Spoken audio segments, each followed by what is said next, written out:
Welcome to the Genius Factory. Enjoy the video. You start by verifying eligibility.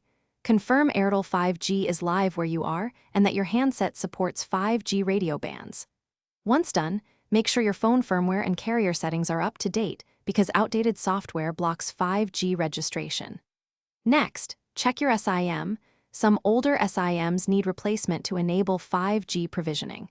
If you have critical data, back it up before swapping SIMs or changing settings. These steps prevent avoidable delays and prepare you to enable 5G immediately. You now proceed to activate. Insert the 5G-ready SIM and power cycle the device to trigger network re-registration. Then open Settings, choose Mobile Network, and select 5G/4G/3G Auto to allow automatic 5G selection. This ensures seamless fallback if signal drops. If your phone doesn't show 5G, use the Airtel app or call customer care to confirm your account is provisioned for 5G. Make sure to test in an outdoor area with better signal, because indoor coverage may not yet be sufficient. You finish by verifying performance. Run a speed test and confirm you see a 5G icon and expected Mbps improvements.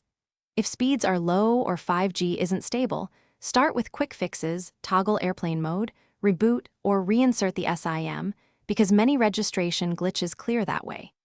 If issues persist, reset network settings or ask Airtel to push provisioning again. Request a SIM swap or firmware update as needed. Troubleshooting tip: test in multiple locations to separate coverage gaps from device/account problems. Thanks for watching. If you found this helpful, don't forget to like and subscribe.